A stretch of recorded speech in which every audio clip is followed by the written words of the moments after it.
Hey everybody, it's your Uncle Bear. Happy Monday. What is today? The 26th, I believe, of January 2026. And it got down to minus 14 degrees up here in Lake Nord, South Dakota last night. She's a little chilly. Anyway, I'm backed into a door. They're going to get started loading me here pretty quick. But I wanted to comment on protesters. You know, my sister got in a pissing contest on through Facebook comments with my other sister and a couple of her friends. Short story long, I told her to save her breath. But here's the long and the short of it. Number one,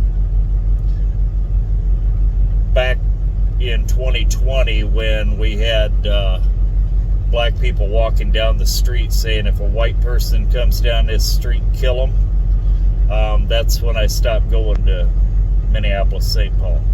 I just don't do it. That and Minneapolis said no truck parking anywhere in the city of Minneapolis. Okay, no problem. I can make that happen. So that's what, that's one of the places I don't go. I don't go to California either. Ever, no matter what. I think they're a bunch of communists. Now, that being every stupid regulation we've got, for environmental bullshit on trucks, started in California and then went to the rest of the country for some odd reason. I don't know why the rest of the country thought that they were the all-knowing, all-seeing. But anyway, I digress.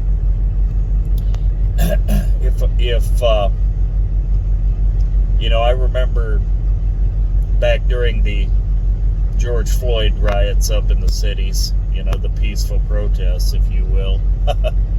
I remember him yanking a truck driver out of his truck and beating the shit out of him, taking his wallet and that, and then they locked the truck driver up because he got on the interstate and there were people protesting on the interstate.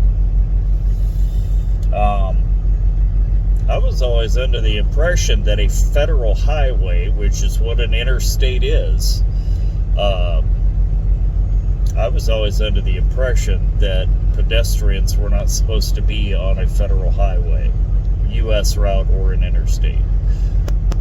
Maybe I'm wrong. Let me hear from you in the comments. But anyway, I digress. This guy got yanked out of his truck. They beat the shit out of him, stole his wallet, stole his phone, and then he got arrested for being on the interstate, even though they hadn't yet closed the interstate.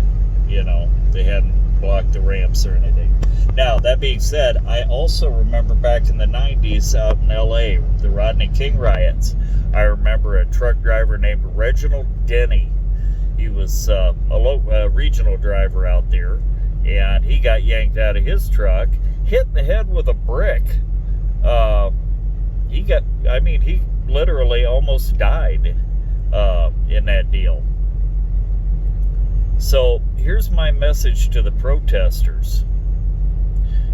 If you want to protest on the sidewalk, you go ahead and do that.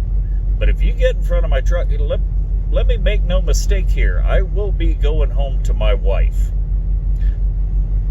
Notwithstanding a truck wreck or something, I'm not going to die at the hands of you, okay? You're not going to kill me. I'm going home to my wife and my grandkids and my kids. That's happening. I'm not dying at your hand, okay? So yeah, don't get in front of my truck unless you want to be like a bug, because I'm not putting up with your bullshit. You're not yanking me out of my truck. You're not beating me up. I won't blink an eye.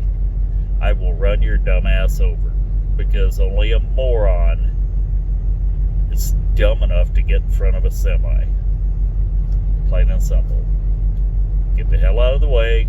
Let me do my job, and we'll be fine as feathers.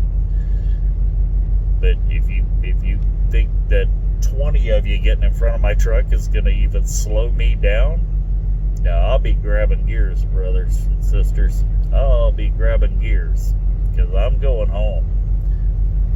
Be safe out there, everybody, and use your freaking head for more than a hat rack, all right?